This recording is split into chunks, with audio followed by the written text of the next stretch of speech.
Bienvenidos nuevamente al ciclo Historias, Paisajes e Imaginarios, diálogos y reflexiones sobre el patrimonio cultural de la ciudad de Puebla, fomentado por la Gerencia del Centro Histórico y Patrimonio Cultural de Puebla, a cargo de la doctora Graciela León Matamoros, e impulsado también por la coordinadora de vinculación del Centro Histórico y Patrimonio Cultural de nuestra ciudad, Alma Jacobo Morales.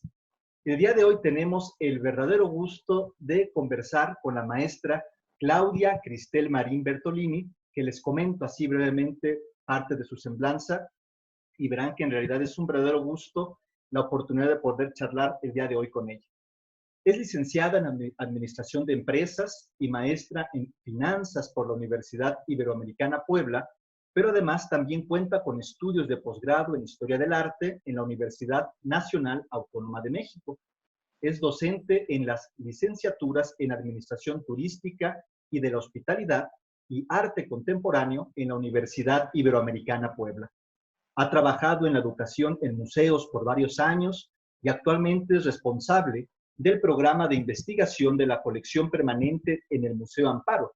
Ha participado también en el seminario Reconocer, coordinado por la UAP y el Museo de Arte Religioso, ex convento de Santa Mónica.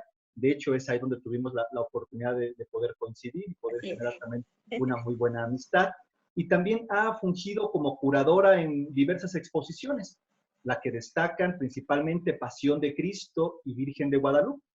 Y también ha participado en varias publicaciones. Las más relevantes ha sido Guía de Patrimonio Religioso y esta, que es la que nos presenta y que ahorita me gustaría poder charlar contigo al respecto, porque me parece que también forma parte de un simposio en el cual participaste en Sevilla, que se titula la publicación Pinceles y Gubias del Barroco Iberoamericano, que fue publicado por la Universidad Pablo de Olavide de Sevilla recientemente. Y el tema de la charla que ella nos propone es el patrocinio de la Inmaculada Concepción sobre el Cabildo Angelopolitano, la imagen del poder, ¿no?, en la ciudad de Puebla. ¿Sí? Entonces, pues, escuchamos y muchísimas gracias, Claudia, por aceptar esta invitación. Bueno, al contrario, muchísimas gracias, Jonathan, por esta oportunidad de compartir estos temas de investigación, de búsqueda, de curiosidad, cuestionamiento y pues también la oportunidad de hacer más cercano a las personas de Puebla el patrimonio que tenemos y que al menos la pieza en particular de la que vamos a platicar hoy es un poco compleja de observar, pues se encuentra en un espacio reservado de la catedral y yo creo que además es una de las piezas clave para entender un momento histórico muy importante, ¿no? Entonces, bueno, la búsqueda o la curiosidad de esta pieza surge a partir precisamente del tema de la tesis de maestría que estaba yo realizando en la UNAM. Y pues precisamente pues mi personaje en cuestión es el obispo Domingo Pantaleón Álvarez de Abreu, que fue un obispo del siglo XVIII, que estuvo activo a lo largo de 20 años aquí en la ciudad de Puebla y que tuvo como característica principal el hecho de que durante su periodo se elaboraron una infinidad de obras artísticas, que va desde lo pictórico, lo escultórico, la platería, los textiles, en fin, ¿no? Entonces, en realidad es un personaje muy prolífico para el contexto artístico y una de las obras clave precisamente en la catedral, ¿no?, que es el asiento del obispo. Antes, ¿podrías ubicarnos más o menos la época del obispo para que... Claro que sí, él nace en los años 80 del siglo XVII, él es nativo de las Islas Canarias, estudia allí mismo y después también se traslada a la península y llega a la ciudad de Puebla en 1743. Y está aquí hasta 1763, que es el año en el que muere. Y bueno, precisamente el obispo Pantaleón va a fomentar pues todo este tipo de obras y le toca una época de llegar a una catedral ya concluida, porque llega prácticamente casi 100 años después de Palafox, y una catedral que está en ese proceso de embellecimiento constante, ¿no? Los canónigos, el cabildo, siempre procuraron muchísimo como dejar una huella, permitiendo que la catedral fuera convirtiéndose como en un gran acervo, ¿no? Un gran tesoro, ¿no? De muchos tipos de obra. Y justo para la época en la que él llega, se hace toda una remodelación o un crecimiento de las salas internas de la catedral. Si alguno de ustedes ha tenido oportunidad de visitar la sacristía, hay una puerta que conduce a ciertas áreas privadas, ¿no? Donde precisamente encontramos la sala de los gobelinos, los retratos de los obispos, también pues, es el pasillo que nos conduce hacia la capilla del Ochagua, etcétera, ¿no? Entonces, como que el acceso y todas esas áreas, pues tienen un proceso de cambio y transformación en esa época, y digamos que a él le toca como que hacer una gran entrada para esos espacios que están reservados para el cabildo angelopolitano. Claro. Y precisamente esta pintura en cuestión lo que nos retrata es al cabildo, ¿no? Como un cuerpo eclesiástico del cual él forma parte, él es la cabeza, pero sobre todo a la Inmaculada Concepción, ¿no? Puebla, si bien sabemos que es Puebla de Los Ángeles y que uno de los principales patronos de la ciudad de San Miguel, en realidad su catedral está dedicada a la Inmaculada Concepción, ¿no? Entonces, la figura central y el personaje principal de esta imagen, de esta pintura, más bien un conjunto pictórico, porque no es una sola pintura, es la Inmaculada Concepción, que se puede ver al centro de la imagen y que despliega su manto enorme y que precisamente permite que se puedan ver los diferentes personajes que forman parte del cabildo en la parte inferior. ¿Puedo compartir mi pantalla para que pueda verse la imagen? Con todo gusto, con todo gusto. Y puedan tener como una visión de quién es el personaje, ¿no? Claro. Y precisamente podemos ver al centro de la Virgen, como les decía, extendiendo su manto, debajo de ella, un poco en ese ánimo de ser protegidos bajo su manto, bajo su capa, se encuentran los miembros del cabildo, y hay tres personajes muy especiales que aparecen en esta imagen. Si puedo hacer un acercamiento, precisamente vamos a ver que a la izquierda de la Virgen se ve un personaje de cabello cano, con las manos unidas al centro, como en gesto de oración. Él es el obispo Fray Julián Garcés, el fundador de la ciudad de Puebla. A su lado derecho, un personaje que no es fácil de perder y que fácilmente reconocemos, que es el obispo Palafox, ¿no? Y justo detrás de Fray Julián Garcés, una vez más del lado izquierdo, encontramos otro retrato. Podríamos decir prácticamente que en esta imagen hay tres retratos, ¿no? Casi como fidedignos, en el sentido de que sí nos retrata personajes reales, y este personaje que pone sus manos al centro como señalando su pecho es precisamente el obispo Pantaleón Álvarez de Abreu, ¿no? Él es quien encomienda esta pintura al pintor Luis Berrueco en 1750 y a su alrededor coloca a todos los miembros del cabildo.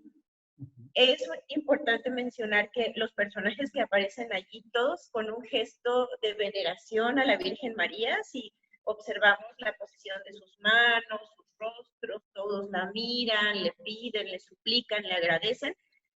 Todos estos son retratos imaginarios, porque nos pinta Berrueco a personajes que se encuentran como en una edad mediana, ¿no? En una edad media, cuando si nosotros vemos las crónicas y los listados de los personajes que para esa época conformaban el cabildo, casi todos eran viejitos. Entonces, en realidad son como unos retratos más bien idealizados, ¿no?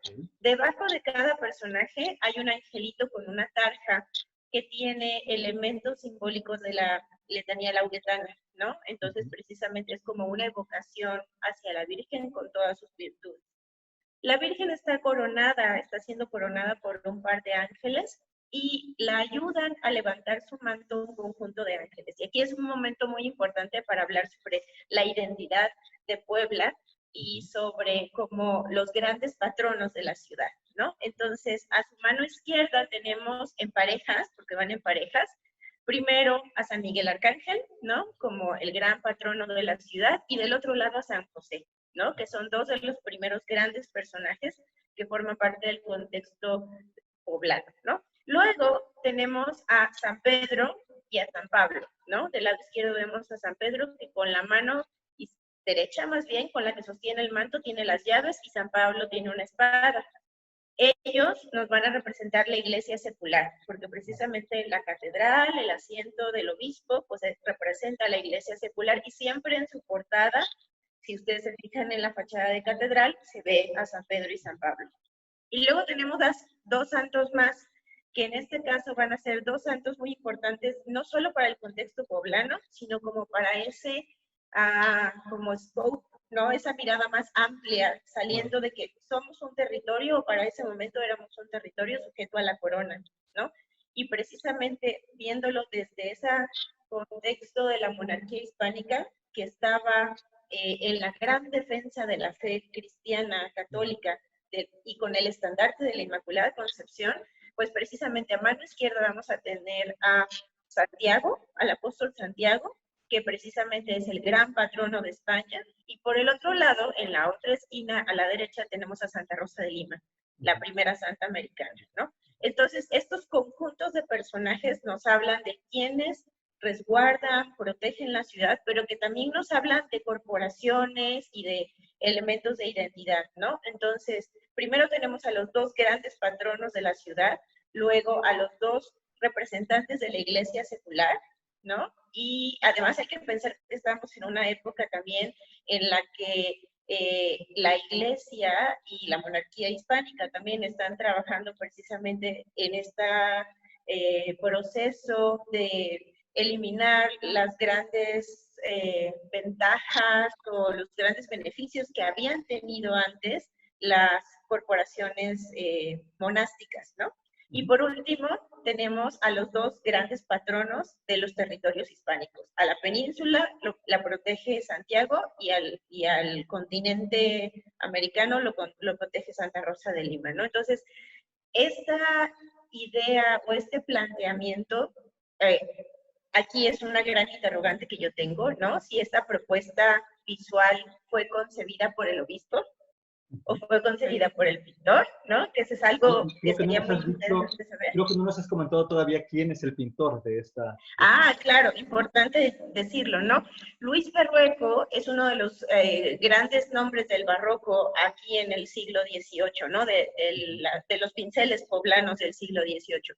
Y algo interesante es que pues hay obra de él en diferentes templos e iglesias, y sobre todo es importante también mencionar que forma parte de una dinastía de pintores, es decir, una familia artística como era muy común en aquella época, de los cuales pocos nombres sobreviven, sobre todo el suyo, y al parecer él en su momento fue o tuvo el favor del obispo de ser como el pintor elegido, ¿no? O el pintor eclesiástico para ese momento, dado que recibe las grandes encomiendas que estamos viendo aquí, ¿no? O sea, como esos grandes proyectos, si queremos verlo como institucionales, etcétera, pues son encomendados a él.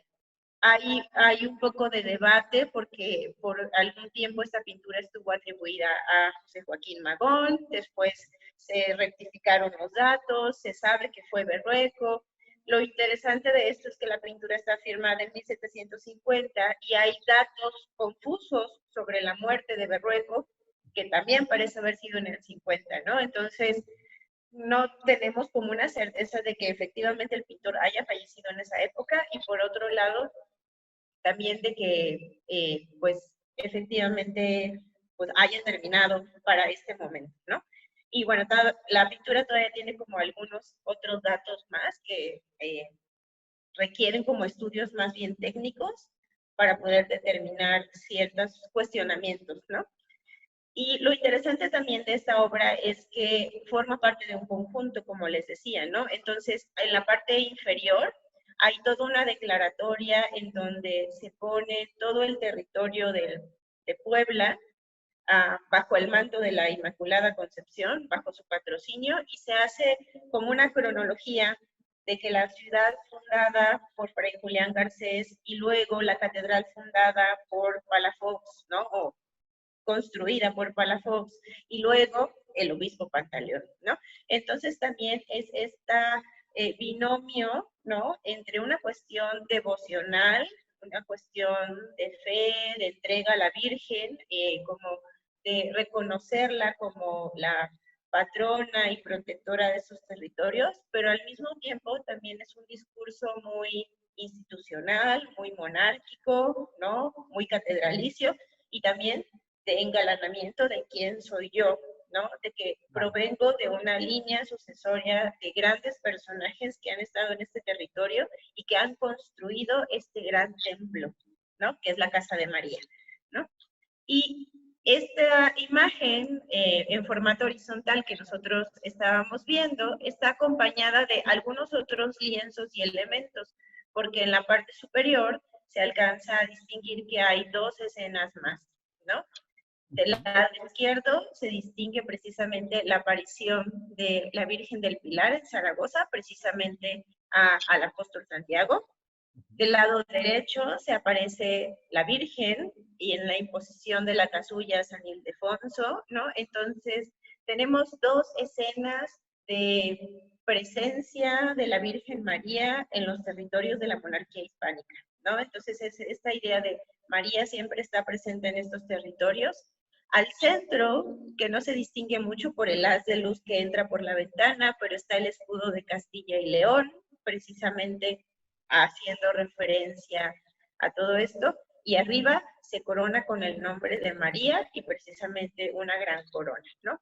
Entonces, la pintura o el conjunto de imágenes se puede leer desde diferentes perspectivas. Entonces, lo podemos ver desde lo devocional, como decíamos, desde lo institucional, pero también si nosotros lo pensamos como en la mirada en la que está construida, ¿no? Si nosotros miramos como de arriba hacia abajo, ¿no? María es la gran patrona o protectora que se pone sus pies, ¿no? Pone sus plantas en los territorios hispánicos y que protege a este cabildo. Y por el otro lado, si la vemos de abajo hacia arriba, es este cabildo que se debe a María, ¿no? Y que se debe no solamente desde Puebla, ¿no? Sino es este cabildo que se debe desde el contexto de la monarquía hispánica que enarbola la defensa del dogma de la Inmaculada Concepción y se debe y se entrega a María, ¿no? Entonces, la verdad es que me parece que es un conjunto que tiene un contenido simbólico muy importante, que nos habla mucho de un momento histórico muy particular en la ciudad de Puebla, porque además hay que pensar que para el siglo XVIII ya estamos en un momento en el cual la identidad novohispana, si queremos llamarlo de esa manera, está como muy consolidada, pero que de cierta manera sigue habiendo una férrea como sujeción a la corona, sobre todo en esta época en la que ya estamos en la época de los Borbones, ¿no? En la que ciertos controles se intensifican, ¿no? Y bueno, también un punto muy interesante es que precisamente gracias al apoyo de algunos investigadores, el diálogo con otros profesionistas y profesionales de la historia del arte, como por ejemplo el doctor Pablo Amador, quien fungió como mi asesor precisamente para este proceso y con quien dialogué en diferentes momentos de manera bastante exhaustiva sobre esta pieza y que me dio claves para poderla comprender, y a quien agradezco mucho también el ahínco que puso, ¿no? Como para que pudiéramos hacer este estudio. Por otro lado, también diálogos que tuve con Alejandro Andrade, ¿no? Que también es un experto en pintura poblana del siglo XVIII, con la doctora Paula Mus, y que precisamente, pues, fueron permitiendo o generando estos espacios de diálogo y de interacción como para voltear a ver ciertas cosas, ¿no? Cuando yo empecé a ver la pieza, como que mi mirada únicamente estaba centrada como en el lienzo horizontal, porque ahí era donde aparecía el obispo, que era lo que a mí me interesaba, y ya, ¿no? Pero conforme me decían, es que abre tu mirada, mira más, eso forma parte de un conjunto, mira dónde está emplazado, porque otra cosa muy interesante ¿Puedo es el yo hecho de que... interrumpir nada más tantito? No, porque además creo que es muy importante esto que tú estás ahorita mostrándonos. Después, bueno, te haré yo una pregunta, pero precisamente es ampliar un poquito la mirada de que el patrimonio que hemos recibido de Puebla desde estos años, hay que tratar de situarlo precisamente en el contexto natural del cual era parte. Es decir, Tratar de situar únicamente los discursos pictóricos al interior de la ciudad o desde el ámbito novohispano sería prácticamente caminar con un solo pie o intentar caminar con un solo pie, ¿no? Ampliar la mirada y dar cuenta que estos discursos complejos que hay que estar constantemente explicitando, además de que hay que comentarlos desde los, digamos, desde el, insisto, desde el lenguaje propio de la época, situar que el amplio territorio en el cual estaba inserto Puebla, que era la monarquía hispánica, tiene muchísimos mensajes que hay que saber leer y hay que saber explicitar digamos, a la gente, ¿no? E indicarles que este, digamos, sentido que se estaba buscando dar a la pintura está inserto dentro de un entramado más complejo, más rico, que nos ayuda precisamente a lo que tú acabas de señalar bien. ¿Cuál es el lugar que ocupa Puebla y el Cabildo Catedral de Puebla en todo este gran entramado que es la monarquía hispánica? ¿No? Si es como lo estás entendiendo, ¿no?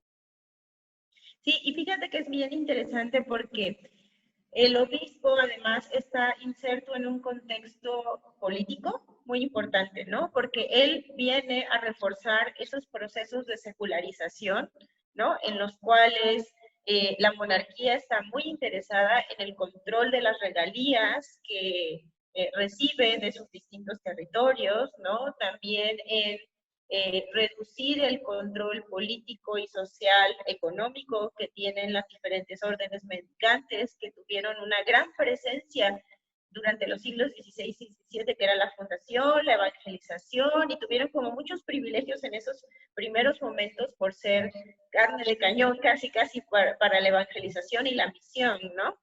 Pero una vez establecidos los territorios y fundadas las ciudades, pues poco a poco ese proceso que comienza con Palafox, ¿no? Viene a tomar un matiz bastante interesante para el periodo del obispo Pantaleón y después con Fabián y Fuero, ¿no?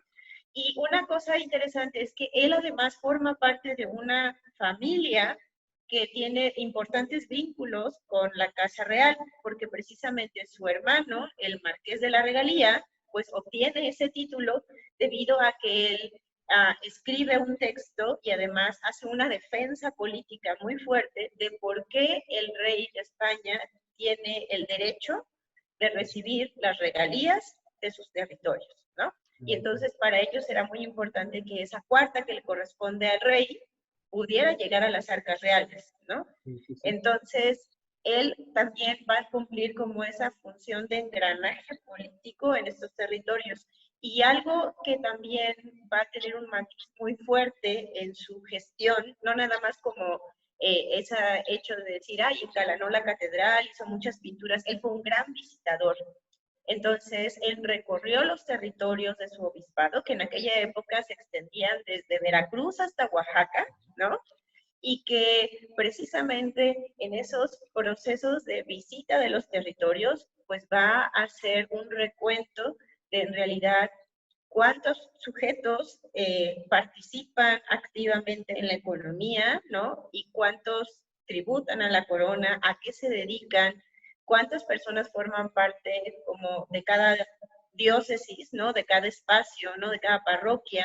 Entonces, ese proceso que él lleva a cabo también muy fuerte como de revisión, supervisión de esos territorios, lo va a convertir en un personaje que no nada más va a tener como esa función religiosa, ¿no? De ser el sucesor de San Pedro en estos territorios o la figura que se asienta en la cátedra, sino también un control que va a reportar a la monarquía desde la parte política y económica, ¿no? Claro. Oye, me gustaría que nos explicaras brevemente, yo sé que es complejo, pero ¿qué es un cabildo catedral? ¿Por qué es importante que la gente sepa, además de la existencia de esta pintura, pero cuál era el papel que tenía el cabildo catedral? ¿Por qué este complejo, digamos, diseño y lenguaje que se está generando para mostrarnos al cabildo catedral de la ciudad? ¿Cuál era la función que tenía el cabildo catedral?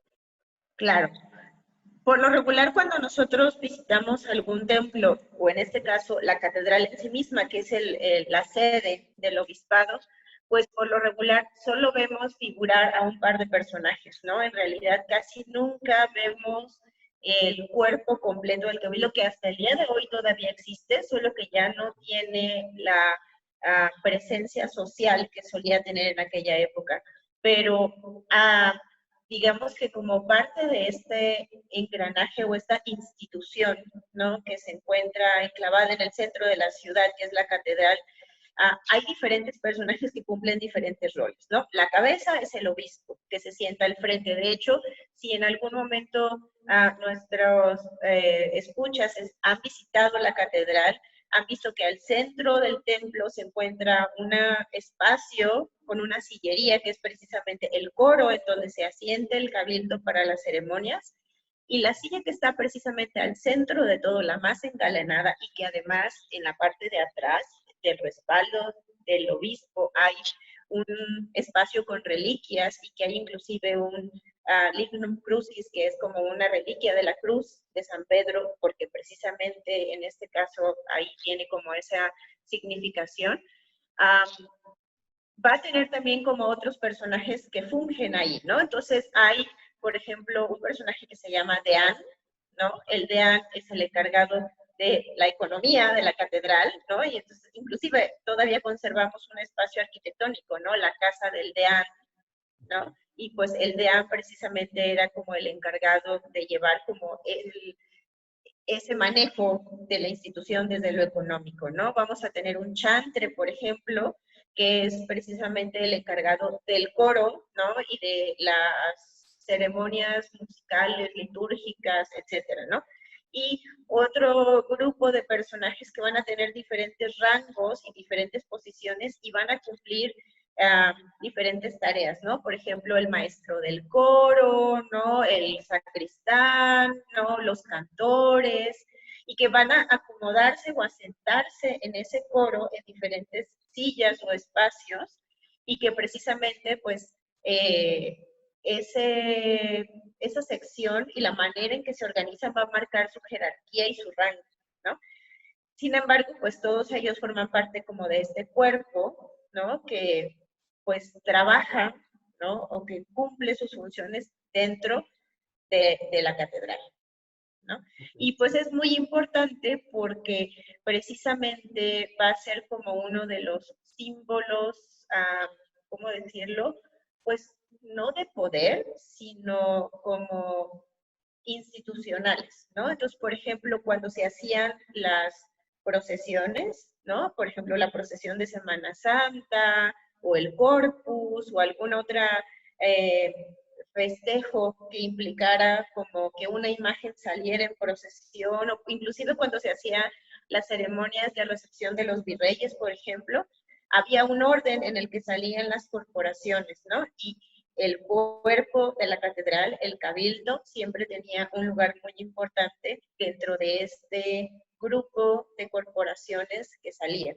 Y como ellos representan a la iglesia secular, ¿no? Entonces van a ser como esa línea directa precisamente con Roma, ¿no? Que establece el espacio en este territorio, pero en el caso particular de Puebla y de los territorios hispánicos, va a ser como un arma de doble filo, ¿no? Porque por un lado es esa línea directa con Roma, pero al mismo tiempo una línea directa con el rey, ¿no? Porque el rey tiene precisamente estas atribuciones de que como él, o la monarquía hispánica, no en particular, es de rey, ¿no?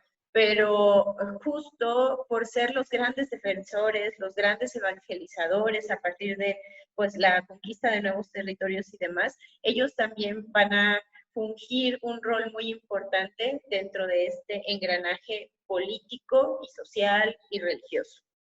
Claro, no, pues mira, Claudia, la verdad es que estoy muy contento por la propuesta que nos estás brindando ahorita, porque en realidad es un espacio que no es tan visitado, ¿no?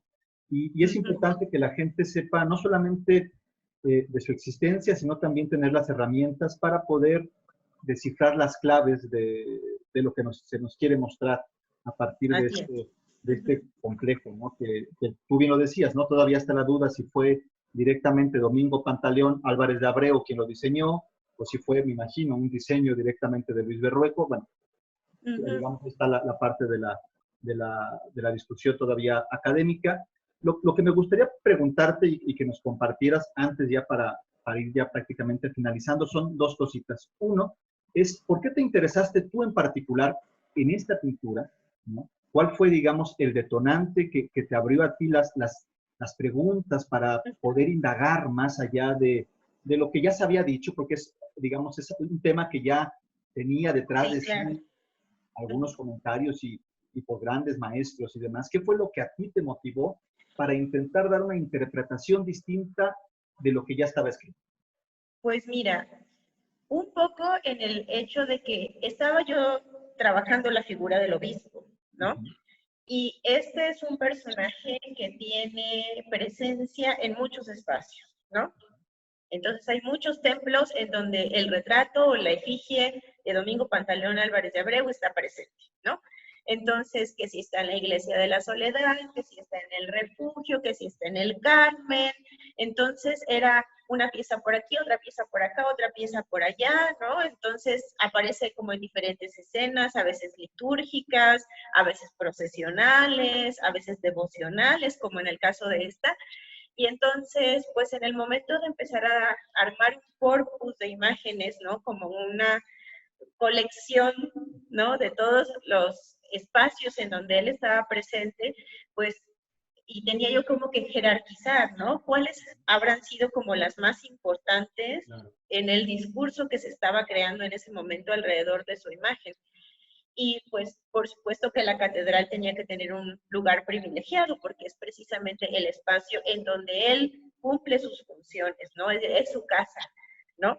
Y además, como decía yo hace un momento, precisamente este conjunto de obra está en la puerta que abre hacia todos esos espacios que él remodeló, ¿no? Que él trabajó. Entonces, es como ponerle la chapa, ¿no? Ponerle como la envoltura Claro, claro. perfecta a toda esa obra que él desarrolla, ¿no? Entonces, precisamente como que dentro de las piezas que más me interesaba como desarrollar o estudiar a profundidad en ese momento, pues esta tuvo un lugar primordial, ¿no? Privilegiado. Ok, y en 2 minutitos, yo sé que es complejo, ya para ir Sí, cerrando, claro. ¿qué faltaría por estudiar? ¿Qué faltaría? ¿Cuáles son las preguntas que todavía dejaste tú en el aire con relación a esta pintura, a este lienzo? Bueno, primero está este debate que te comento sobre el pincel, ¿no? O sea, si bien, si uno, por ejemplo, se va a estudiar los libros de Francisco de la Maza, de Manuel Toussaint y así otros, es muy chistoso porque es como que se van tirando la bolita. La pintó Magón, no, es de Berrueco, no, porque los colores son de Magón, no, porque la firma dice Berrueco, no. Entonces, como ese proceso de disputa que hay entre quién la elabora es como algo que me parece interesante, ¿no? Como la historiografía dentro de la historia del arte que se ha elaborado de la pieza, ¿no? Por otro lado, esta gran cuestionante de dónde sale la concepción de haber realizado esta pieza, ¿no? Este programa intelectual de aquí vamos a poner a fulanito y a menganito acá, y aquí quiero que vaya este santo, y aquí van a ir los canónigos y quiero que todos volteen, o sea, eso lo pensó el obispo, lo había visto en alguna parte, porque digo, la pintura de patrocinio ya existía, ¿no? Y estaba presente en otros lugares, ya la habían trabajado otros autores, y inclusive desde como la época de Palafox ya se venían trabajando, pero sobre todo es en el 18 cuando hay como muchas más manifestaciones, ¿no? Pero ¿quién concibe intelectualmente la pieza? Claro. Y algo que yo en algún momento quiero desarrollar es fuentes grabadas, ¿no? No me he dado a la tarea de buscar los elementos de los cuales el pintor pudo haber abrevado para poder hacer estas representaciones. Yo estoy casi segura que las dos escenas que se ven en la parte superior provienen de algo que él ya había visto, una pintura, un grabado, y que él dijo, tomo esto porque me queda para este espacio, y a lo mejor lo reformuló, lo replanteó, pero eso es algo que yo quiero profundizar en algún momento como con más detalle, pero que ahora no he tenido el tiempo de hacer. Bueno, pues mira, no me queda más que agradecerte, el tiempo ya se nos está terminando, por esta deliciosa charla, por invitarnos a observar la sacristía, por detenernos a observar esos detalles que muchas veces se escapan a la vista. pero que con personas como tú, y además algo muy importante, este espacio de este ciclo de charlas está diseñado para todos aquellos investigadores que han desarrollado trabajos de muchos años, como tú sabes muy bien, que implica un trabajo de una tesis o de un artículo para alguna investigación, y socializarlo, acercarlo a la gente, ¿no? Claro. Que la gente conozca que todo aquello que nosotros en distintas áreas de las humanidades llevamos a cabo en el ámbito del patrimonio, hay mucho trabajo detrás, es decir, una Sí, explicación claro. que se genera ahorita en un par de minutos, te ha implicado a ti muchos años de búsqueda de fuentes, de cotejo de imágenes, y poder compartir con ellos también la importancia que tiene, es decir, la salvaguarda del patrimonio se hace únicamente desde el conocimiento de aquello que estamos salvaguardando y de socializar ese conocimiento.